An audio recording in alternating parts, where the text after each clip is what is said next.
Today we are going to study, right, and discuss, right, the chapter of the short story, The Blue Beat, right, by Nora Burke, right. This, yeah, bead, you can say, and a small object, a small decorative objects that can be of stone, plastic, bone, glass, or it can also be a pearl.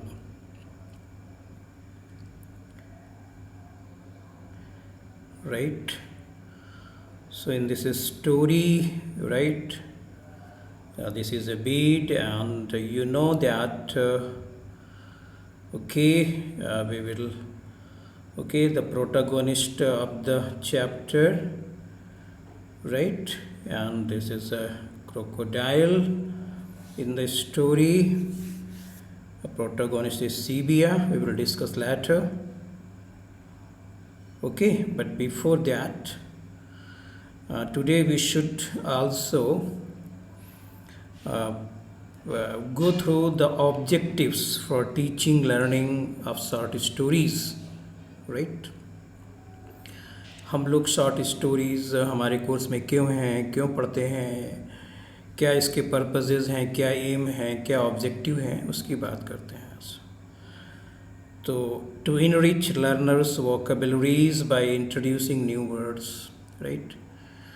इसलिए हमारे पास हम study करते हैं, हमको new word meaning face करते हैं, exposure होता है, हम लर्न करते हैं. इन दिस वे लर्नर्स की वोकेबलरी या वोकैब्स इंक्रीज होता है. Okay, to give learner expression of thought, to brush up pronunciation, right. Pronunciation भी ब्रश अप होता है, right. Okay, and learners get a chance to give opinions, knowledge of text features, responding to characters, justify opinions, right. Applying knowledge to their writing, वो knowledge जो हमें यहाँ से absorb होता है वो हमारी लर्नर्स की वो राइटिंग स्किल में यूज़ होता है. रिस्पॉन्डिंग टू प्लॉट, या किस तरह के स्टोरी का प्लॉट है, किस तरह से स्टोरी स्ट्रक्चर्ड है, इससे आगे जो राइटिंग टास्क होते हैं उसमें भी हेल्प मिलती है, right. So the objective of teaching learning is, right, vocabs building up, expression of thought, brushing up of pronunciation, right, knowledge of text features, etc. right, reading skills development, right. तो हम कह सकते हैं कि short story हम इस तरह से लें जैसे कि एक ये कॉम्प्रहेंसिव पैसेज हो, जैसे रीडिंग स्किल में आता है कि आप इसको रीड करिए और आंसर दीजिए. So the story is like that, read that and answer the questions. तो इससे जो कॉम्प्रहेंसिव स्किल्स होती है, कॉम्प्रहेंशन एबिलिटी होती है, वो भी ब्रशअप होती है, और उसके लिए भी शॉर्ट स्टोरी एक discovering an author's purpose, drawing conclusion about certain events, evaluating cause and effect, and understanding point of view. These are the objects of teaching learning of short stories, right. Up to what is the specific aim of teaching this lesson, right, the blue beat. हाँ, तो कह सकते हैं कि जो एक specific M या objective है वो ये है कि टू इनकरेज लर्नर्स और readers to be empathetic towards others and to be more charitable, right. Encourage करना है कि हमें एम्पैथेटिक होना चाहिए और हमें और लिबरल होना चाहिए दूसरे की हेल्प के लिए. And to help others we don't need super power, right, just we need courage and presence of mind. जैसा कि स्टोरी में आप अभी एक्सपोजर इसका होगा, राइट, कि हमें अदर्स की हेल्प करने के लिए कोई सुपर पावर की रिक्वायरमेंट नहीं होती, बस जस्ट ओके मोमेंट्री करेज की ज़रूरत होती है और प्रेजेंस ऑफ माइंड की. So we can say this is this These are the specific aim. So today, right, we have reviewed the objectives or aim of teaching learning of short stories. So before starting or introducing the lesson, I think that this is essentials to know about the writer or the author, right? Yeah, तो सही knowledge के लिए ज़रूरी है, क्योंकि हमारा जो reading होता है, जो हमारा मेमोराइजेशन होता है, वो इंटरलिंक से अच्छा होता है। इसलिए हमें लेसन को समझने से पहले राइटर के बारे में अच्छे से समझना होता है। तो समझते हैं, जानते हैं नोरा बुर्क के बारे में, right? Yeah, so 2nd August 1907 and 1st March 1976. Okay, was a British novelist, non-fiction. अब जानते हैं स्टोरीज़ होती हैं एक फ़िक्सन और नॉन फिक्सन। फ़िक्सन वो स्टोरीज़ हैं जो आपकी इमेजिनरी हैं, काल्पनिक हैं, उनमें कोई रियल नहीं है। नॉन फिक्सन वो हैं जिनमें एक्सपीरियंस स्टोरीज़ होती हैं, बहुत सारी रियल स्टोरीज़ होती हैं, राइट? तो ब्रिटिश नॉवेलिस्ट है, स्पेशली वो नॉन फिक्सन में है। And travel writer, famous for her descriptions of life in India during the early 20th century, right? So Noraha Eileen Burke was born in Bedford and moved to India when she was a baby, right? Her mother, Marion Wrench Burke, was born in India. Her father, Redmond St. George Burke, was a forest officer in India. देखिए, उनके जो father हैं वो forest officer थे, इसलिए हम कह सकते हैं कि उन्हें बहुत सारी अपॉर्चुनिटीज़ मिली फॉरेस्ट एरियाज़ में घूमने की। और ये स्टोरी भी जो आप आगे आप स्टडी करेंगे वो भी एक फॉरेस्ट एरिया से ही है, right? She wrote and edited her own little magazine, The Monthly Dorrit. She returned to England in 1919 to attend a school in Devonshire, right?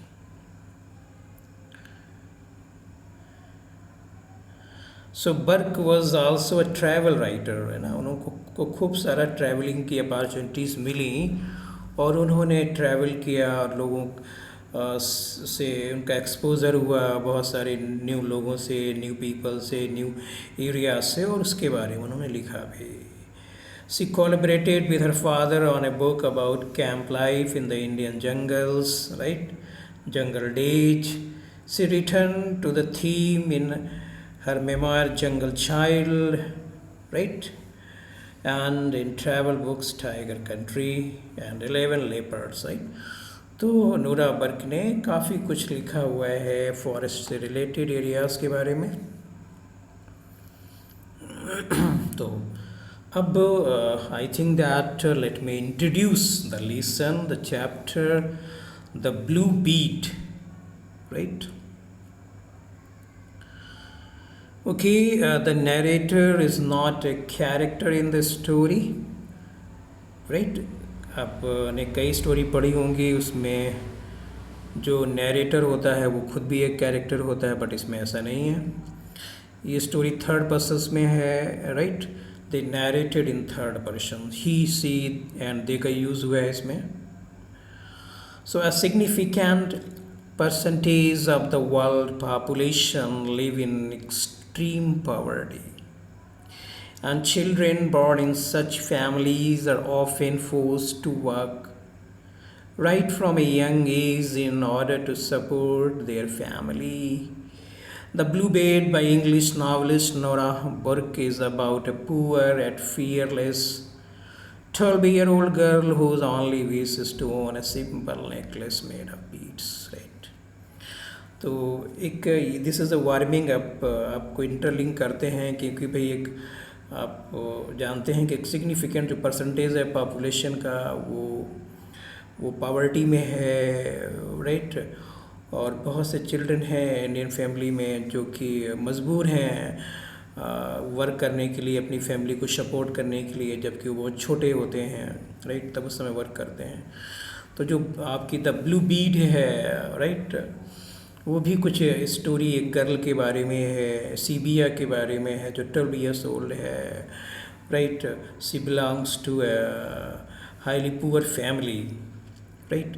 तो उसे एक बीड मिलता है और राइट जिससे कि आप जानते हैं उसमें थ्रेड डाल करके, स्ट्रिंग डाल के उसके नेकलेस, माला वगैरह बनती हैं, तो उसके लिए काफ़ी सिग्निफिकेंट होता है.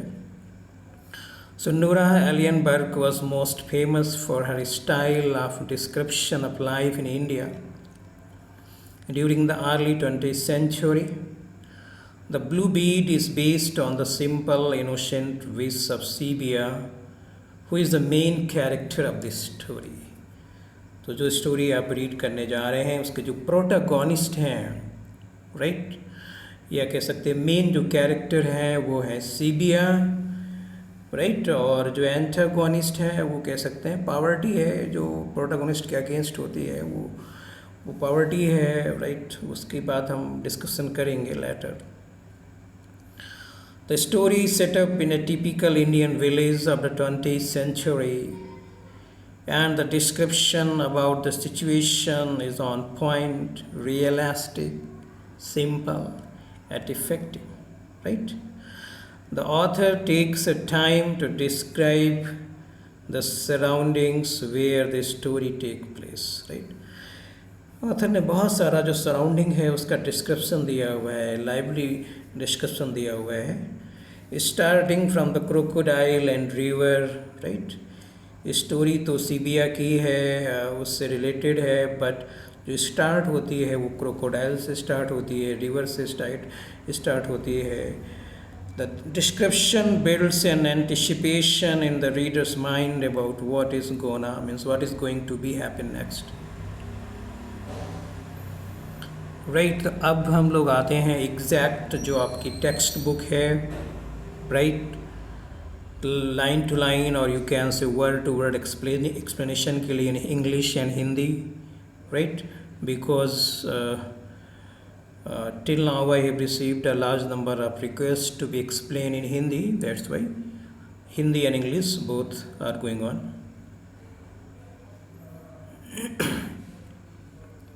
Right. From deep water, this is from your textbook, starting from deep water came the crocodile, right.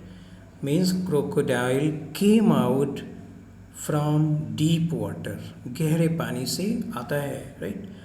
Out black water, water कैसा है, black, covered with whirlpool and into the frill of gold shallows by the stepping stones. अब क्या है, whirlpool क्या होता है, एक circular motion होता है वाटर को, उसे whirlpool कहते हैं. फ्रिल क्या होता है, आप जैसे कि कोई झालर कहते हैं या कोई डेकोरेटिव पार्ट्स एडिशनल होता है उसे कहते हैं. गोल्ड सैलोज, देखिए सैलोज वो एरिया होता है जहाँ पे लेस वाटर होता है, लिटिल वाटर होता है. जैसे कोई रिवर है, पॉन्ड है, तो उसके एक साइड का किनारे का भाग जहाँ पे लिटिल वाटर है, मतलब गहराई कम है, लेस डेप्थ है, राइट. स्टेपिंग स्टोन्स क्या हैं, वो जो किनारे साइड पर स्टोन्स हैं जो लगे हुए हैं, जिन पर लोग चल करके जाते हैं या जहाँ से वाटर वगैरह लेते हैं, वो स्टॉपिंग स्टोन्स हैं. तो हम कह सकते हैं कि out of black water covered with Whirlpool and into the frill of gold. अब ये फ्रिल ऑफ गोल्ड सैलोज क्या है, गोल्ड का मतलब ये हो सकता है yellow, shiny means presence of sun. तो जो सनलाइट पड़ रही है वो लेस वाटर पे, तो वहाँ पे एक जो जनरेट हो रहा है वो फ्रिल जैसा, एक गोल्ड फ्रिल जैसा, राइट. तो in this way we can say crocodile deep water से आता है, उसका मूवमेंट होता है, तेज मूवमेंट हुआ है, तो ऐसा जब मोशन में होगा तो कर्व विद एज व्हर्लपूल, जो वाटर का मूवमेंट होगा circular. The frill of the gold cellos by the stepping stones. He was twice the length of a tall man. Generally tall man क्या consider हम लोग करते हैं 6 feet height near about or more than that.